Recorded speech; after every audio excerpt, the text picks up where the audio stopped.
안녕하십니까, 책돌입니다. 오늘 소개해드릴 책은 과학으로 증명한 최고의 식사입니다. 저자 소개를 간단하게 하겠습니다. 스가와 유스케, 현재 UCLA 내과 조교수, 도호쿠대학 의과대학 졸업 후 하버드 공중위생대학원에서 공중보건학 석사와 박사 학위를 취득했다. 성누가국제병원, 세계은행, 하버드대학교 의과대학 부속병원인 BIDMC를 거쳐 2017년부터 현직에 있다. 그럼 바로 본문을 보도록 하겠습니다. 신뢰할 수 있는 수많은 연구를 통해 정말로 건강에 좋다는 그런 인정을 받고 있는 식품은 생선, 채소와 과일, 갈색 탄수화물, 올리브유, 견과류 이렇게 5가지이다. 반면에 건강에 좋지 않은 식품은 붉은 고기, 특히 소고기와 돼지고기, 반면에 닭고기는 제외합니다. 햄이나 소세지 등 가공육은 특히 몸에 안 좋다고 합니다. 그리고 두 번째로 흰 탄수화물, 그리고 세 번째로 버터 등 포화 지방산, 이렇게 3가지다.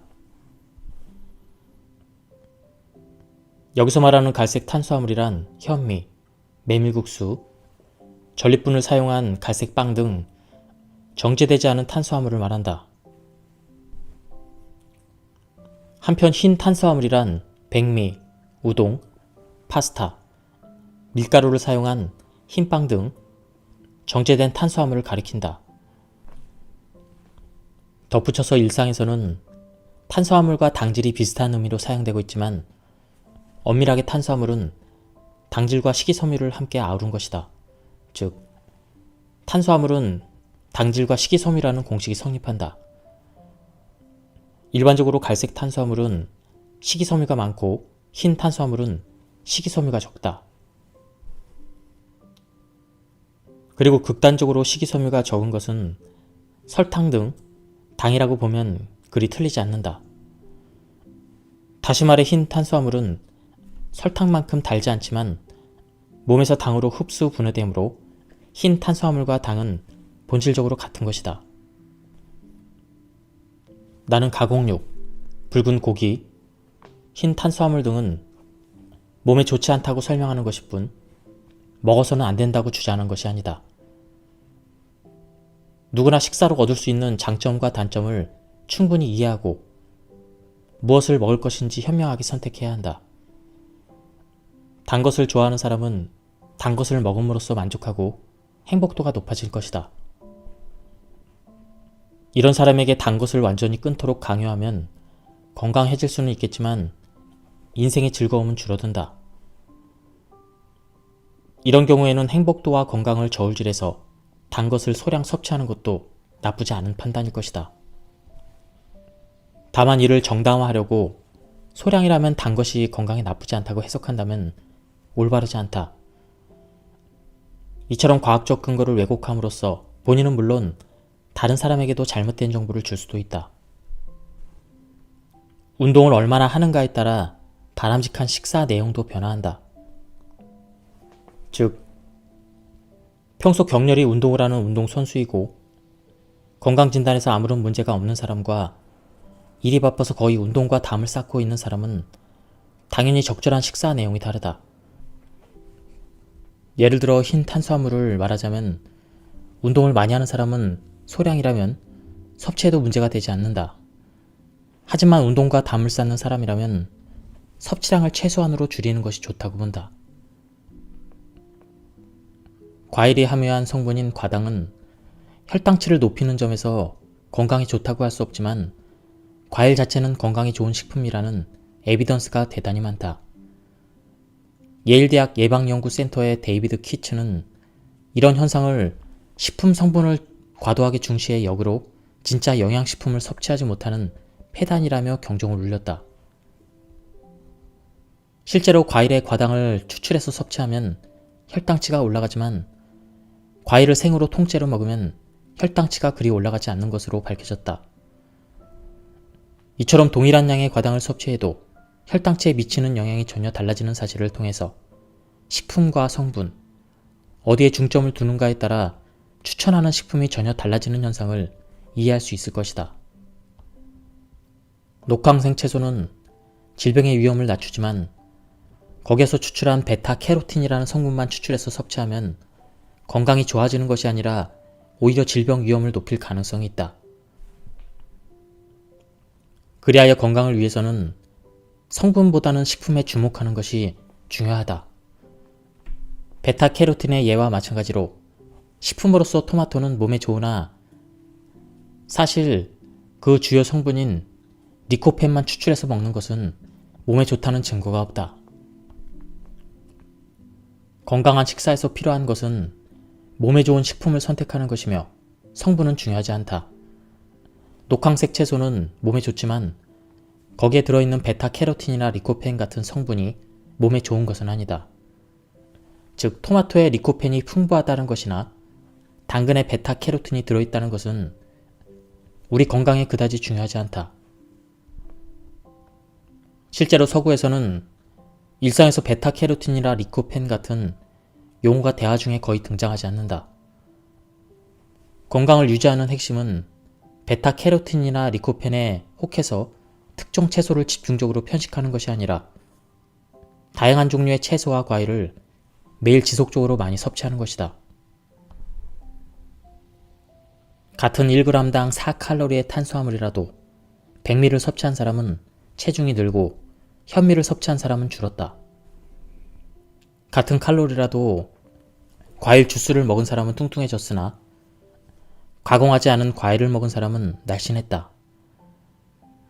이런 사실을 통해서도 섭취한 칼로리의 양보다 무엇으로 칼로리를 섭취했는가, 즉 칼로리의 질이 중요하다는 사실을 이제는 확실히 이해할 수 있을 것이다.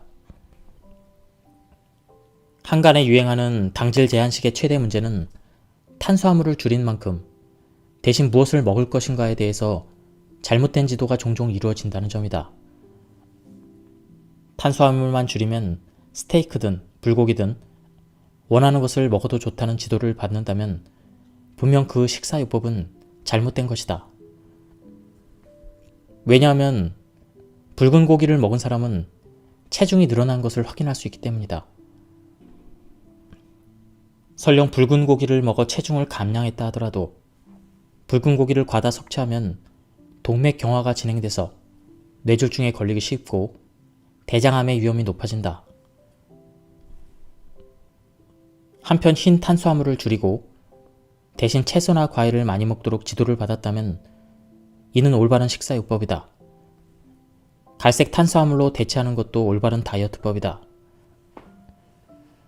이처럼 탄수화물을 대체해서 어떤 식품을 추천하는가를 통해 자신이 지도받은 식사요법이 올바른지 과학적인 근거가 없는 의심스러운 것인지 판별할 수가 있다. 저자는 지중해식 식단이 몸에 좋다고 설명해주고 있습니다. 1장에서 설명했듯이 올리브유, 견과류, 생선, 채소와 과일을 풍부하게 식단에 넣고 붉은 고기를 피하면 바로 지중해식이 되는 것이다. 다시 말해 지중해식 레시피 책을 사거나 인터넷에서 지중해식을 검색할 필요도 없다. 1장에서 설명한 5가지 건강에 좋은 음식을 매일 식사에 포함하고 3가지 건강에 나쁜 음식을 피하면 지중해식을 먹는 것과 같은 건강 효과를 얻을 수가 있다. 평소대로 식사를 하면서 염분과 흰 탄수화물 섭취를 줄이고 대신 올리브유, 견과류, 생선, 채소, 그리고 과일을 늘리는 것이 건강에 가장 좋은 식사라고 할 수 있다. 2013년 하버드 공중위생대학원 연구원이었던 무라키 이사오 박사가 발표한 논문에 따르면 과일을 많이 섭취한 사람일수록 당뇨병 위험이 낮은 것으로 밝혀졌다. 과일 중에서도 블루베리와 포도를 먹은 사람은 특히 당뇨병 위험이 낮았다. 다만 많은 과일이 당뇨병 위험을 낮추지만 캔털루 멜론, 이 멜론 종류는 역으로 높아지는 것으로 밝혀져 경계 대상으로 지목되었다. 혈당치에 어떤 영향을 미치는가를 살펴보았을 때도 많은 과일이 혈당치를 거의 높이지 않거나 멜론만 상승했다.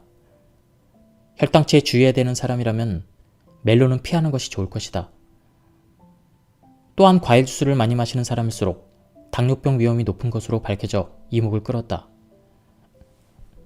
주당 3컵분의 과일 주스를 섭취하는 사람은 당뇨병 위험이 8%나 더 높았다.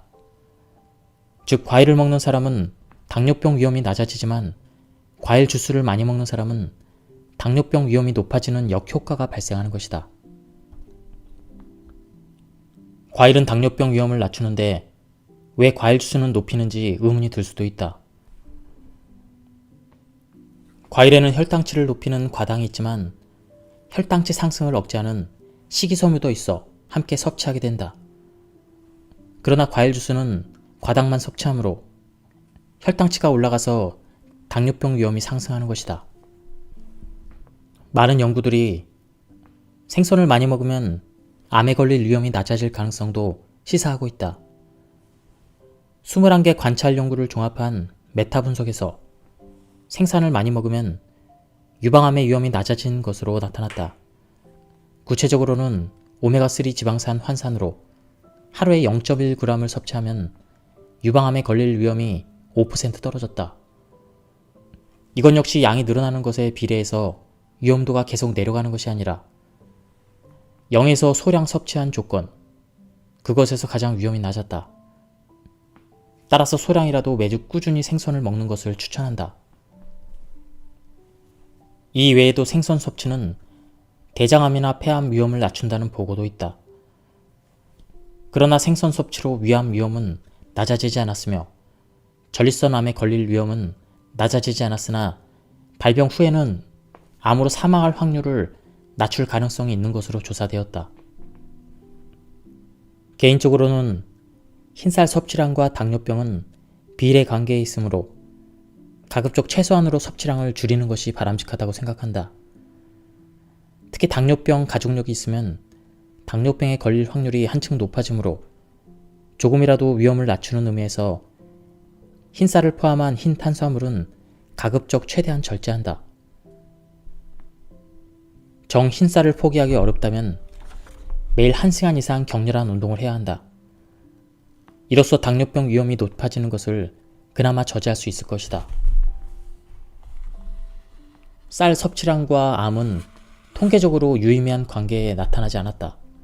즉, 흰쌀을 많이 섭취하면 당뇨병의 위험은 높아지지만 암에는 영향을 미치지 않는 것으로 볼 수 있다. 내가 추천하는 방법은 흰쌀이 주식이라는 고정관념을 버리는 것이다. 흰쌀을 주식이라고 생각하기 때문에 아무래도 일정량을 고집하게 된다. 그러나 따지고 보면 흰쌀이 반드시 주식일 필요는 없다. 가장 쉽고 단순하게는 흰쌀 대신 현미로 바꾸는 방법이 있다. 앞에서도 언급했듯 흰쌀을 현미로 대체하는 것으로 당뇨병 위험이 낮아질 가능성이 시사되었다. 미국에서는 흰쌀과 현미 중에서 선택할 수 있도록 한 레스토랑이 대단히 많으며 건강에 대한 의식이 높은 사람은 현미를 선택하는 추세이다. 그 외에 쌀 대신 큰 접시 가득 담긴 샐러드를 주식으로 하는 방법도 있다. 생선이나 고기가 반찬이고 샐러드가 주식이 되는 것이다. 이런 식사 스타일이라면 흰쌀 섭취량을 조절하기가 조금은 수월하지 않을까 생각한다. 달걀을 하루에 1개 이상 먹는 그룹은 거의 달걀을 먹지 않는 그룹보다 제2형 당뇨병이 발생할 확률이 42%나 높았다. 2008년에 발표한 별도 연구에서도 달걀을 일주일에 1개 미만으로 먹은 사람보다 달걀을 하루에 1개 먹은 사람은 28%, 하루에 2개 이상 먹은 사람은 64%나 신부전 위험이 높다는 것이 밝혀졌다. 이 연구에서는 달걀 섭취량이 일주일에 6개까지인 경우엔 신부전 위험이 상승하지 않았다. 달걀 섭취량이 많은 사람일수록 당뇨병이나 신부전 위험이 높고 특히 당뇨병 환자는 심근경색이나 뇌경색 등 질병 위험이 높다는 보고가 나온 이상 달걀은 개수를 어느 정도 제한하는 것이 바람직하다. 또한 먹는다면 일주일에 6개까지가 건강에 최선이라고 생각한다. 인공 감미료는 매우 달지만 그런데도 혈당 수치는 올라가지 않는다. 아주 단 것을 먹었으니 혈당치가 상승해야 되는데 올라가지 않으므로 내가 혼돈을 일으킨다는 설도 있다. 따라서 이후 실제로 혈당치가 올라가는 식품에 대한 욕구가 커진다거나 좀처럼 포만감을 느끼지 못한다는 가설도 대두되고 있다. 이 경우 인공감미료 자체는 몸에 해가 없지만 그로써 야기되는 뇌의 혼란과 식습관이 장기적으로 건강에 악영향을 미칠 수 있는 것이다. 나아가 인공감미료로 장내 세균이 나쁘게 변한다는 설도 있다. 그러나 총체적으로 다이어트 음료나 인공감미료가 건강에 미치는 영향은 아직 상세히 밝혀지지 않은 것이 현 상황이며 이후 더 진전된 연구가 필요하다. 물론 보통의 탄산음료와 다이어트 탄산음료라면 후자가 건강에 미치는 해가 적다고 판단되지만 인공감미료도 문제가 있을 가능성이 여전히 존재하므로 가능하다면 피하는 것이 좋다. 꼭 먹고 싶은 사람은 칼로리 제로이니 괜찮다는 식으로 과신하지 말고 몸에 좋지 않을 수도 있으므로 가급적 줄이는 노력을 하면서 최소한으로 절제하는 것이 좋겠다. 당뇨병 환자에게 가장 중요한 것은 혈당이다. 그리고 혈당 수치를 올리는 최대적은 흰 탄수화물과 당분이다. 사실 스테이크 등 고기를 먹어도 혈당치는 거의 올라가지 않는다.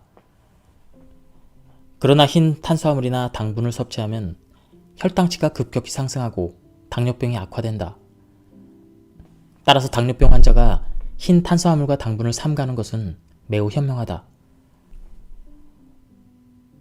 그러나 여기서 문제는 흰 탄수화물과 당분 대신 무엇을 먹을까 하는 점이다.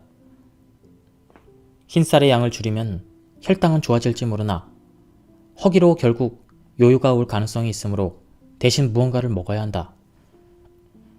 거듭 언급하지만 이때 탄수화물 당분만 제한한다면 스테이크든 뭐든 상관없다고 지도하는 사람이 있는데 이는 명백한 오류이다.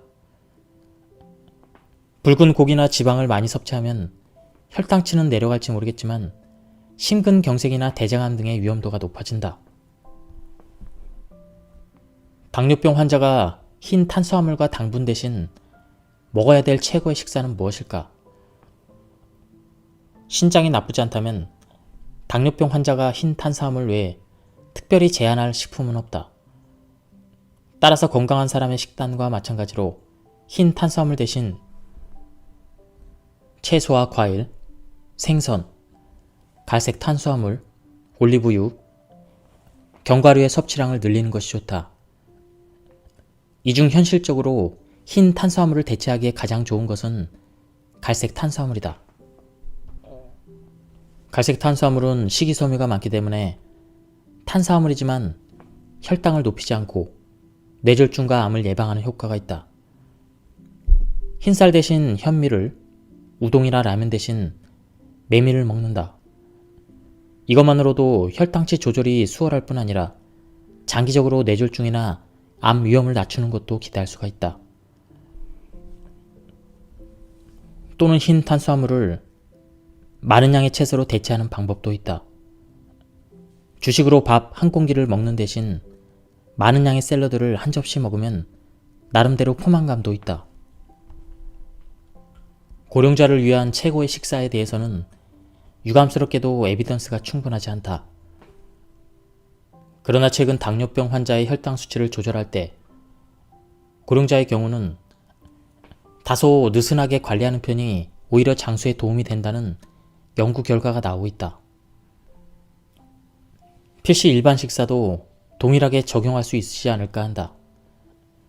죽 장년기에는 흰 탄수화물이나 붉은 고기 등 질병 위험을 높이는 식사를 조심해야 되지만 고령이 되면서 식욕이 떨어지면 이 같은 식사 제한을 완화하는 편이 낫다고 한다. 고령에도 식욕이 좋고 당뇨병이나 신장병 등 질병이 없는 건강한 상태라면 먹고 싶은 것을 먹어도 좋다. 역으로 식욕이 줄고 양이 많지 않은 고령자는 탄수화물이든 붉은 고기든 어느 정도 칼로리가 높은 것을 먹는 것이 좋다는 주장도 있다. 이는 과도하게 식사를 제한해서 얻을 수 있는 장점보다 저영양이 되어버리는 문제점이 크고 위험하다고 판단하기 때문이다. 특히 체격이 작고 마른 고령의 여성은 골다공증을 앓는 경우도 많아서 자칫 낙상으로 병상생활을 할 위험이 높아진다. 기동을 하지 못하고 누워만 있으면 단순히 몸을 움직이지 못하는 문제뿐만 아니라 체력이 떨어져서 폐렴이나 치매 등 이런 병들이 유발될 수도 있다. 이는 자칫 생명과 관련된 위중한 사안으로 이어질 수가 있다. 식사량이 줄면 근육량도 줄어 점점 낙상의 위험이 높아진다. 따라서 세세하게 식사를 제한하지 말고 먹을 수 있을 만큼 많이 먹어야 근육을 유지할 수 있고 낙상의 위험도 줄일 수가 있다. 실제로 고령자는 고기를 적당히 먹어주는 편이 낙상 골절 위험이 낮다는 연구 결과도 있다. 예, 지금까지 이 책에 대한 리뷰를 모두 마쳤습니다. 이 책은 식사에 대해서 과학적인 그런 연구 결과를 바탕으로 해서 알기 쉽게 그렇게 설명한 책이었습니다. 전체적인 맥락을 알고 싶은 분들은 책을 구해서 한번 읽어보실 것을 추천드립니다. 예, 여기서 리뷰를 마치도록 하겠습니다. 감사합니다. 안녕하십니까, 책돌입니다. 오늘 소개해드릴 책은 과학으로 증명한 최고의 식사입니다. 저자 소개를 간단하게 하겠습니다. 스가와 유스케, 현재 UCLA 내과 조교수, 도호쿠대학 의과대학 졸업 후 하버드 공중위생대학원에서 공중보건학 석사와 박사 학위를 취득했다. 성누가국제병원, 세계은행, 하버드대학교 의과대학 부속병원인 BIDMC를 거쳐 2017년부터 현직에 있다. 그럼 바로 본문을 보도록 하겠습니다. 신뢰할 수 있는 수많은 연구를 통해 정말로 건강에 좋다는 그런 인정을 받고 있는 식품은 생선, 채소와 과일, 갈색 탄수화물, 올리브유, 견과류 이렇게 5가지이다. 반면에 건강에 좋지 않은 식품은 붉은 고기, 특히 소고기와 돼지고기, 반면에 닭고기는 제외합니다. 햄이나 소세지 등 가공육은 특히 몸에 안 좋다고 합니다. 그리고 2번째로 흰 탄수화물, 그리고 3번째로 버터 등 포화 지방산, 이렇게 3가지다. 여기서 말하는 갈색 탄수화물이란 현미, 메밀국수, 전립분을 사용한 갈색 빵 등 정제되지 않은 탄수화물을 말한다. 한편 흰 탄수화물이란 백미, 우동, 파스타, 밀가루를 사용한 흰빵 등 정제된 탄수화물을 가리킨다. 덧붙여서 일상에서는 탄수화물과 당질이 비슷한 의미로 사용되고 있지만 엄밀하게 탄수화물은 당질과 식이섬유를 함께 아우른 것이다. 즉, 탄수화물은 당질과 식이섬유라는 공식이 성립한다. 일반적으로 갈색 탄수화물은 식이섬유가 많고 흰 탄수화물은 식이섬유가 적다. 그리고 극단적으로 식이섬유가 적은 것은 설탕 등 당이라고 보면 그리 틀리지 않는다. 다시 말해 흰 탄수화물은 설탕만큼 달지 않지만 몸에서 당으로 흡수 분해되므로 흰 탄수화물과 당은 본질적으로 같은 것이다. 나는 가공육, 붉은 고기, 흰 탄수화물 등은 몸에 좋지 않다고 설명하는 것일 뿐 먹어서는 안 된다고 주장하는 것이 아니다. 누구나 식사로 얻을 수 있는 장점과 단점을 충분히 이해하고 무엇을 먹을 것인지 현명하게 선택해야 한다. 단 것을 좋아하는 사람은 단 것을 먹음으로써 만족하고 행복도가 높아질 것이다. 이런 사람에게 단 것을 완전히 끊도록 강요하면 건강해질 수는 있겠지만 인생의 즐거움은 줄어든다. 이런 경우에는 행복도와 건강을 저울질해서 단 것을 소량 섭취하는 것도 나쁘지 않은 판단일 것이다. 다만 이를 정당화하려고 소량이라면 단 것이 건강에 나쁘지 않다고 해석한다면 올바르지 않다. 이처럼 과학적 근거를 왜곡함으로써 본인은 물론 다른 사람에게도 잘못된 정보를 줄 수도 있다. 운동을 얼마나 하는가에 따라 바람직한 식사 내용도 변화한다. 즉, 평소 격렬히 운동을 하는 운동선수이고 건강진단에서 아무런 문제가 없는 사람과 일이 바빠서 거의 운동과 담을 쌓고 있는 사람은 당연히 적절한 식사 내용이 다르다. 예를 들어 흰 탄수화물을 말하자면 운동을 많이 하는 사람은 소량이라면 섭취해도 문제가 되지 않는다. 하지만 운동과 담을 쌓는 사람이라면 섭취량을 최소한으로 줄이는 것이 좋다고 본다. 과일이 함유한 성분인 과당은 혈당치를 높이는 점에서 건강에 좋다고 할 수 없지만 과일 자체는 건강에 좋은 식품이라는 에비던스가 대단히 많다. 예일대학 예방연구센터의 데이비드 키츠는 이런 현상을 식품 성분을 과도하게 중시해 역으로 진짜 영양식품을 섭취하지 못하는 폐단이라며 경종을 울렸다. 실제로 과일의 과당을 추출해서 섭취하면 혈당치가 올라가지만 과일을 생으로 통째로 먹으면 혈당치가 그리 올라가지 않는 것으로 밝혀졌다. 이처럼 동일한 양의 과당을 섭취해도 혈당치에 미치는 영향이 전혀 달라지는 사실을 통해서 식품과 성분, 어디에 중점을 두는가에 따라 추천하는 식품이 전혀 달라지는 현상을 이해할 수 있을 것이다. 녹황생 채소는 질병의 위험을 낮추지만 거기에서 추출한 베타캐로틴이라는 성분만 추출해서 섭취하면 건강이 좋아지는 것이 아니라 오히려 질병 위험을 높일 가능성이 있다. 그리하여 건강을 위해서는 성분보다는 식품에 주목하는 것이 중요하다. 베타캐로틴의 예와 마찬가지로 식품으로서 토마토는 몸에 좋으나 사실 그 주요 성분인 리코펜만 추출해서 먹는 것은 몸에 좋다는 증거가 없다. 건강한 식사에서 필요한 것은 몸에 좋은 식품을 선택하는 것이며 성분은 중요하지 않다. 녹황색 채소는 몸에 좋지만 거기에 들어있는 베타캐로틴이나 리코펜 같은 성분이 몸에 좋은 것은 아니다. 즉, 토마토에 리코펜이 풍부하다는 것이나 당근에 베타캐로틴이 들어있다는 것은 우리 건강에 그다지 중요하지 않다. 실제로 서구에서는 일상에서 베타캐로틴이나 리코펜 같은 용어가 대화 중에 거의 등장하지 않는다.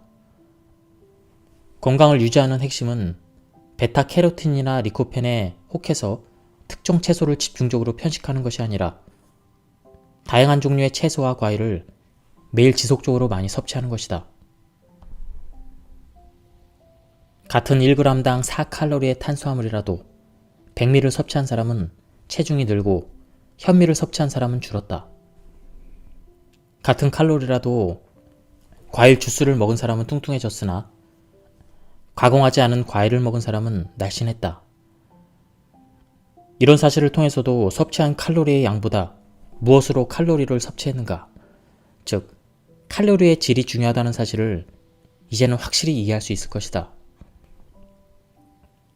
한간에 유행하는 당질 제한식의 최대 문제는 탄수화물을 줄인 만큼 대신 무엇을 먹을 것인가에 대해서 잘못된 지도가 종종 이루어진다는 점이다. 탄수화물만 줄이면 스테이크든 불고기든 원하는 것을 먹어도 좋다는 지도를 받는다면 분명 그 식사요법은 잘못된 것이다. 왜냐하면 붉은 고기를 먹은 사람은 체중이 늘어난 것을 확인할 수 있기 때문이다. 설령 붉은 고기를 먹어 체중을 감량했다 하더라도 붉은 고기를 과다 섭취하면 동맥 경화가 진행돼서 뇌졸중에 걸리기 쉽고 대장암의 위험이 높아진다. 한편 흰 탄수화물을 줄이고 대신 채소나 과일을 많이 먹도록 지도를 받았다면 이는 올바른 식사요법이다. 갈색 탄수화물로 대체하는 것도 올바른 다이어트법이다. 이처럼 탄수화물을 대체해서 어떤 식품을 추천하는가를 통해 자신이 지도받은 식사요법이 올바른지 과학적인 근거가 없는 의심스러운 것인지 판별할 수가 있다. 저자는 지중해식 식단이 몸에 좋다고 설명해주고 있습니다. 1장에서 설명했듯이 올리브유, 견과류, 생선, 채소와 과일을 풍부하게 식단에 넣고 붉은 고기를 피하면 바로 지중해식이 되는 것이다. 다시 말해 지중해식 레시피 책을 사거나 인터넷에서 지중해식을 검색할 필요도 없다. 1장에서 설명한 5가지 건강에 좋은 음식을 매일 식사에 포함하고 3가지 건강에 나쁜 음식을 피하면 지중해식을 먹는 것과 같은 건강 효과를 얻을 수가 있다. 평소대로 식사를 하면서 염분과 흰 탄수화물 섭취를 줄이고 대신 올리브유, 견과류, 생선, 채소, 그리고 과일을 늘리는 것이 건강에 가장 좋은 식사라고 할 수 있다. 2013년 하버드 공중위생대학원 연구원이었던 무라키 이사오 박사가 발표한 논문에 따르면 과일을 많이 섭취한 사람일수록 당뇨병 위험이 낮은 것으로 밝혀졌다. 과일 중에서도 블루베리와 포도를 먹은 사람은 특히 당뇨병 위험이 낮았다. 다만 많은 과일이 당뇨병 위험을 낮추지만 캔털로 멜론, 이 멜론 종류는 역으로 높아지는 것으로 밝혀져 경계 대상으로 지목되었다. 혈당치에 어떤 영향을 미치는가를 살펴보았을 때도 많은 과일이 혈당치를 거의 높이지 않거나 멜론만 상승했다. 혈당치에 주의해야 되는 사람이라면 멜론은 피하는 것이 좋을 것이다. 또한 과일 주스를 많이 마시는 사람일수록 당뇨병 위험이 높은 것으로 밝혀져 이목을 끌었다. 주당 3컵분의 과일 주스를 섭취하는 사람은 당뇨병 위험이 8%나 더 높았다. 즉 과일을 먹는 사람은 당뇨병 위험이 낮아지지만 과일 주스를 많이 먹는 사람은 당뇨병 위험이 높아지는 역효과가 발생하는 것이다. 과일은 당뇨병 위험을 낮추는데 왜 과일 주스는 높이는지 의문이 들 수도 있다. 과일에는 혈당치를 높이는 과당이 있지만 혈당치 상승을 억제하는 식이섬유도 있어 함께 섭취하게 된다. 그러나 과일 주스는 과당만 섭취하므로 혈당치가 올라가서 당뇨병 위험이 상승하는 것이다. 많은 연구들이 생선을 많이 먹으면 암에 걸릴 위험이 낮아질 가능성도 시사하고 있다. 21개 관찰 연구를 종합한 메타 분석에서 생선을 많이 먹으면 유방암의 위험이 낮아진 것으로 나타났다.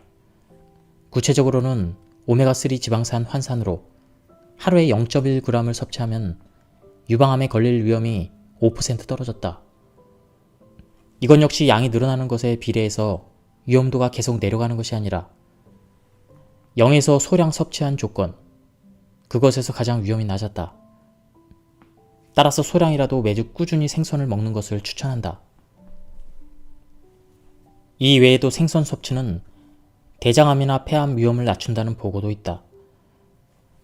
그러나 생선 섭취로 위암 위험은 낮아지지 않았으며 전립선암에 걸릴 위험은 낮아지지 않았으나 발병 후에는 암으로 사망할 확률을 낮출 가능성이 있는 것으로 조사되었다.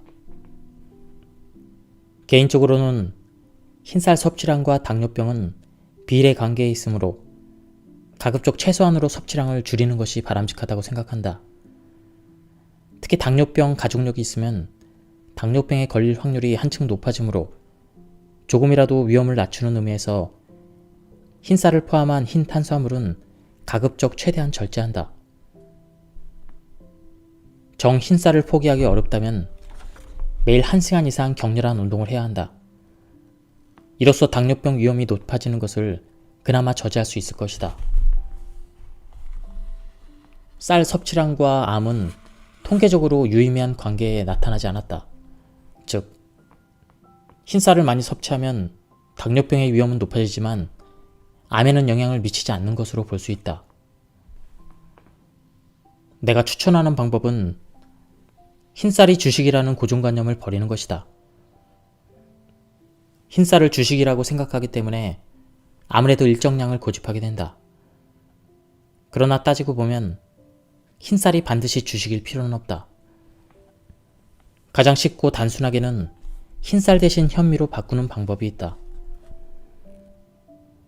앞에서도 언급했듯 흰쌀을 현미로 대체하는 것으로 당뇨병 위험이 낮아질 가능성이 시사되었다. 미국에서는 흰쌀과 현미 중에서 선택할 수 있도록 한 레스토랑이 대단히 많으며 건강에 대한 의식이 높은 사람은 현미를 선택하는 추세이다.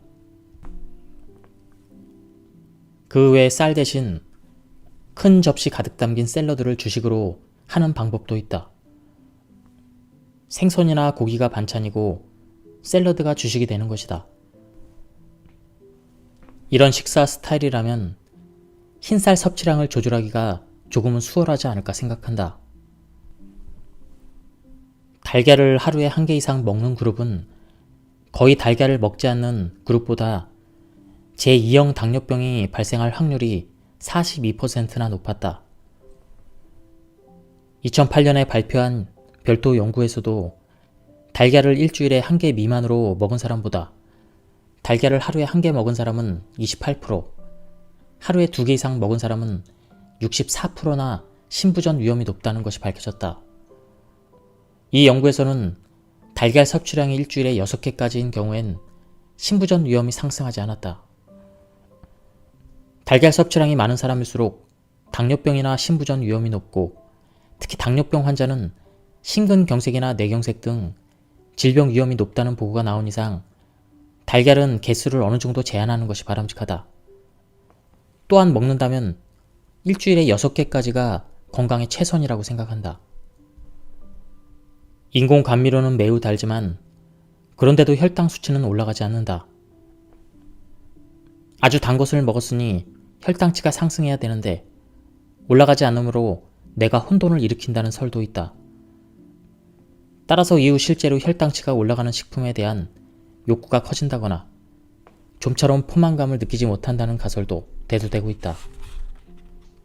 이 경우 인공 감미료 자체는 몸에 해가 없지만 그로써 약이 되는 뇌의 혼란과 식습관이 장기적으로 건강에 악영향을 미칠 수 있는 것이다.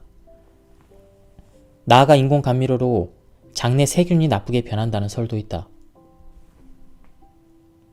그러나 총체적으로 다이어트 음료나 인공 감미료가 건강에 미치는 영향은 아직 상세히 밝혀지지 않은 것이 현 상황이며 이후 더 진전된 연구가 필요하다.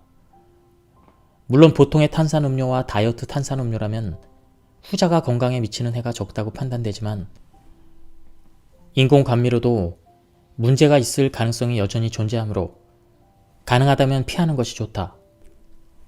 꼭 먹고 싶은 사람은 칼로리 제로이니 괜찮다는 식으로 과신하지 말고 몸에 좋지 않을 수도 있으므로 가급적 줄이는 노력을 하면서 최소한으로 절제하는 것이 좋겠다. 당뇨병 환자에게 가장 중요한 것은 혈당이다. 그리고 혈당 수치를 올리는 최대적은 흰 탄수화물과 당분이다. 사실 스테이크 등 고기를 먹어도 혈당치는 거의 올라가지 않는다. 그러나 흰 탄수화물이나 당분을 섭취하면 혈당치가 급격히 상승하고 당뇨병이 악화된다. 따라서 당뇨병 환자가 흰 탄수화물과 당분을 삼가는 것은 매우 현명하다. 그러나 여기서 문제는 흰 탄수화물과 당분 대신 무엇을 먹을까 하는 점이다. 흰쌀의 양을 줄이면 혈당은 좋아질지 모르나 허기로 결국 요요가 올 가능성이 있으므로 대신 무언가를 먹어야 한다. 거듭 언급하지만 이때 탄수화물 당분만 제한한다면 스테이크든 뭐든 상관없다고 지도하는 사람이 있는데 이는 명백한 오류이다. 붉은 고기나 지방을 많이 섭취하면 혈당치는 내려갈지 모르겠지만 심근경색이나 대장암 등의 위험도가 높아진다. 당뇨병 환자가 흰 탄수화물과 당분 대신 먹어야 될 최고의 식사는 무엇일까? 신장이 나쁘지 않다면 당뇨병 환자가 흰 탄수화물 외에 특별히 제한할 식품은 없다. 따라서 건강한 사람의 식단과 마찬가지로 흰 탄수화물 대신 채소와 과일, 생선, 갈색 탄수화물, 올리브유, 견과류의 섭취량을 늘리는 것이 좋다. 이 중 현실적으로 흰 탄수화물을 대체하기에 가장 좋은 것은 갈색 탄수화물이다. 갈색 탄수화물은 식이섬유가 많기 때문에 탄수화물이지만 혈당을 높이지 않고 뇌졸중과 암을 예방하는 효과가 있다. 흰쌀 대신 현미를, 우동이나 라면 대신 메밀을 먹는다. 이것만으로도 혈당치 조절이 수월할 뿐 아니라 장기적으로 뇌졸중이나 암 위험을 낮추는 것도 기대할 수가 있다. 또는 흰 탄수화물을 많은 양의 채소로 대체하는 방법도 있다. 주식으로 밥 한 공기를 먹는 대신 많은 양의 샐러드를 한 접시 먹으면 나름대로 포만감도 있다. 고령자를 위한 최고의 식사에 대해서는 유감스럽게도 에비던스가 충분하지 않다. 그러나 최근 당뇨병 환자의 혈당 수치를 조절할 때 고령자의 경우는 다소 느슨하게 관리하는 편이 오히려 장수에 도움이 된다는 연구 결과가 나오고 있다. 필시 일반 식사도 동일하게 적용할 수 있지 않을까 한다. 즉 장년기에는 흰 탄수화물이나 붉은 고기 등 질병 위험을 높이는 식사를 조심해야 되지만 고령이 되면서 식욕이 떨어지면 이 같은 식사 제한을 완화하는 편이 낫다고 한다. 고령에도 식욕이 좋고 당뇨병이나 신장병 등 질병이 없는 건강한 상태라면 먹고 싶은 것을 먹어도 좋다. 역으로 식욕이 줄고 양이 많지 않은 고령자는 탄수화물이든 붉은 고기든 어느 정도 칼로리가 높은 것을 먹는 것이 좋다는 주장도 있다. 이는 과도하게 식사를 제한해서 얻을 수 있는 장점보다 저영양이 되어버리는 문제점이 크고 위험하다고 판단하기 때문이다. 특히 체격이 작고 마른 고령의 여성은 골다공증을 앓는 경우도 많아서 자칫 낙상으로 병상생활을 할 위험이 높아진다. 기동을 하지 못하고 누워만 있으면 단순히 몸을 움직이지 못하는 문제뿐만 아니라 체력이 떨어져서 폐렴이나 치매 등 이런 병들이 유발될 수도 있다. 이는 자칫 생명과 관련된 위중한 사안으로 이어질 수가 있다. 식사량이 줄면 근육량도 줄어 점점 낙상의 위험이 높아진다. 따라서 세세하게 식사를 제한하지 말고 먹을 수 있을 만큼 많이 먹어야 근육을 유지할 수 있고 낙상의 위험도 줄일 수가 있다. 실제로 고령자는 고기를 적당히 먹어주는 편이 낙상 골절 위험이 낮다는 연구 결과도 있다. 예, 지금까지 이 책에 대한 리뷰를 모두 마쳤습니다. 이 책은 식사에 대해서 과학적인 그런 연구 결과를 바탕으로 해서 알기 쉽게 그렇게 설명한 책이었습니다. 전체적인 맥락을 알고 싶은 분들은 책을 구해서 한번 읽어보실 것을 추천드립니다. 예, 여기서 리뷰를 마치도록 하겠습니다. 감사합니다.